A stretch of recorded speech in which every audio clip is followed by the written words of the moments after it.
Baik, Assalamualaikum warahmatullahi wabarakatuh. Perkenalkan, nama saya Raihan Isyansyah dengan NIM 24073026 BP 2024, Fakultas Teknik, Departemen Teknik Otomotif.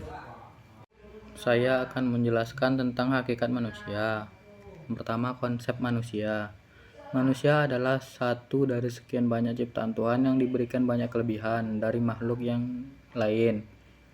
Konsep manusia mencakup berbagai dimensi seperti fisik, psikologi, sosial, spiritual, dan eksistensial yang saling berinteraksi dan membentuk identitas serta pengalaman hidup setiap individu. Yang kedua, penciptaan manusia. Penciptaan manusia dalam berbagai tradisi agama menekan pentingnya hubungan antara manusia dan Tuhan, tanggung jawab moral, serta tujuan hidup. Allah telah menciptakan manusia sesuai dengan fitrahnya.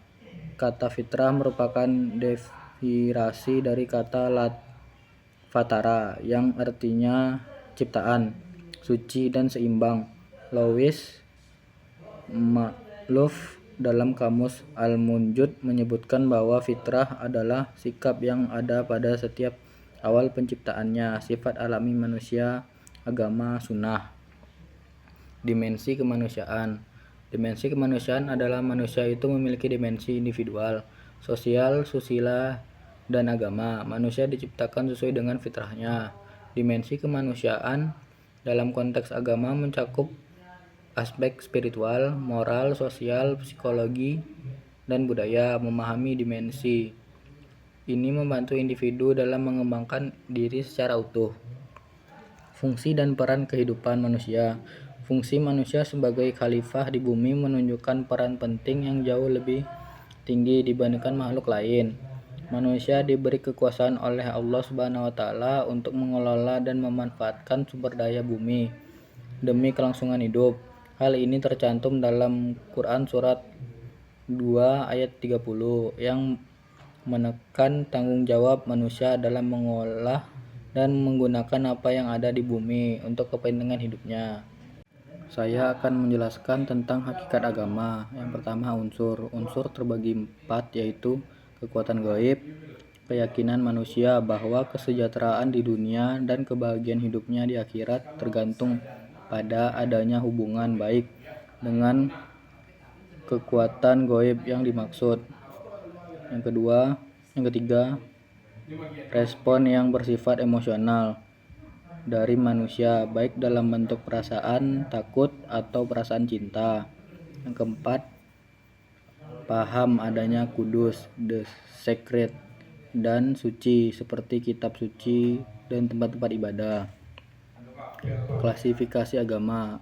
Yang pertama, agama wahyu atau agama samawi merupakan ajaran Allah yang disampaikan umat manusia melalui para rasul sejak Nabi Adam alaihissalam sampai Nabi Muhammad SAW. Yang kedua, agama budaya atau agama ardi merupakan ajaran yang timbul sebagai hasil renungan pemikiran pemimpin agama tersebut. Yang ketiga, itu definisi agama. Agama secara istilah, agama berasal dari bahasa Sanskerta yang berarti tidak pergi, diam di tempat, diwarisi, dan turun-temurun. Adapun kata di dalam bahasa Arab yang artinya menguasai, menundukkan, penuh, dan balasan.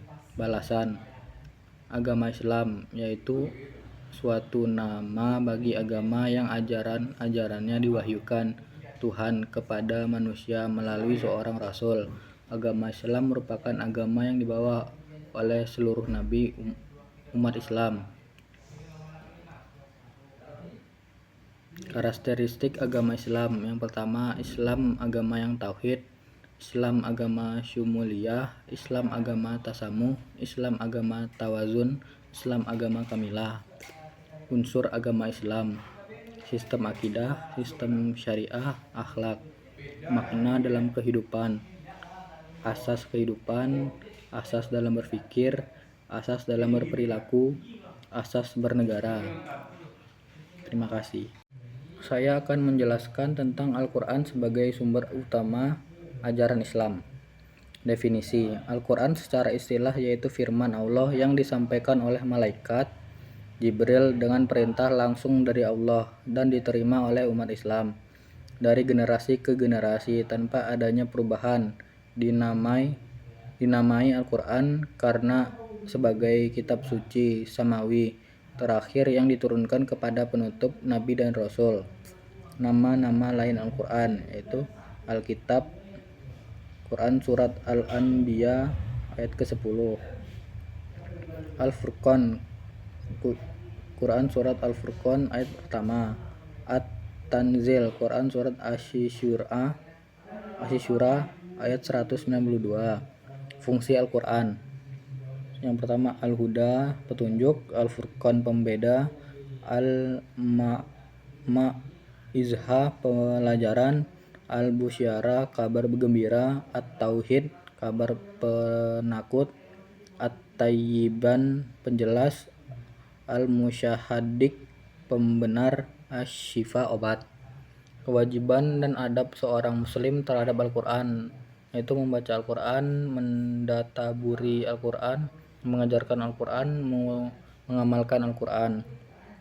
Adab seorang muslim terhadap Al-Quran yaitu membaca dalam kondisi terbaik yaitu dengan keadaan suci, membaca dengan tartil yaitu bacaan yang tidak tergesa-gesa dan tidak pula lambat dan sesuai tajwid, membaca dengan khusyuk, memperindah suara, merendahkan suara jika khawatir riya. Saya akan menjelaskan tentang sunnah dan ijtihad. Sunnah adalah keteladanan Nabi yang bisa kita tiru dan bernilai pahala jika dikerjakan, baik itu ucapan, perbuatan maupun penetapan. Dalil tentang sunnah ada di surat An-Nisa ayat 26. Sunnah terbagi 3 yaitu qauliyah, fi'liyah, takriyah. Macam-macam sunnah. Yang pertama sahih, hasan, dan dhaif. Fungsi sunnah penguat, penjelas. Sunnah sebagai penjelas bagi perintah global. Ijtihad adalah bagian penting dalam hukum Islam agar terciptanya solusi untuk pertanyaan hukum yang belum dijelaskan dalam Al-Quran dan hadis. Bisa juga dikatakan konsep yang memperkuat Al-Quran dan hadis. Unsur-unsur ijtihad yang pertama nafsu, al-ijtihad, mujtahid, al-mujtahid fihi. Fungsi ijtihad yaitu mencari jawaban tentang masalah asasi yang berkaitan dengan ajaran Islam seperti ibadah dan muamalah, masalah esensial misalnya seperti program pembangunan bangsa dan negara, masalah identitas seperti isu-isu yang berkembang dalam masyarakat. Saya akan menjelaskan tentang akidah sebagai ajaran pokok Islam. Definisi secara etimologi kata akidah berasal dari bahasa Arab yaitu aqada, yaqudu, aqidatun, aqidatan, aqidan, memiliki arti simpul, ikatan, perjanjian, kuat, dan kokoh. Akidah Islam adalah keyakinan kuat, tidak dihinggapi sedikitpun keraguan kepada Allah, para malaikatnya, rasulnya, hari akhir, dan takdirnya. Ruang lingkup akidah, ilhayat, nubuwat, ruhaniyat, samiyat. Fungsi dan peran akidah dalam Islam. Yang pertama sebagai pondasi untuk mendirikan bangunan Islam. Yang kedua memberikan pedoman hidup yang pasti. Yang ketiga mengokohkan keimanan terhadap Islam. Yang keempat memahami dan mengikuti sunnah-sunnah Rasulnya. Yang kelima memberikan ketentraman dan ketenangan jiwa. Yang keenam menenteramkan dan menenangkan jiwa. Yang ketujuh mencari kebahagiaan di dunia dan akhirat. Faktor-faktor perusak akidah yaitu syirik, nifak, dan kufur. Saya akan menjelaskan tentang syariah sebagai ajaran pokok Islam. Pengertian syariah. Pengertian syariah pada umumnya syariah mengatur mengenai hubungan manusia dengan Tuhan, manusia dengan manusia. Pengertian secara istilah.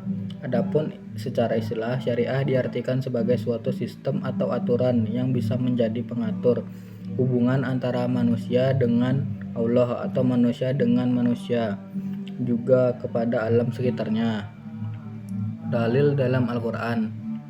Dan kepada mereka hanya mengikuti dugaan. Sesungguhnya dugaan itu tidak sedikit pun berguna untuk melawan kebenaran. Sesungguhnya Allah Maha mengetahui apa yang mereka kerjakan. Quran Surat Yunus ayat 36.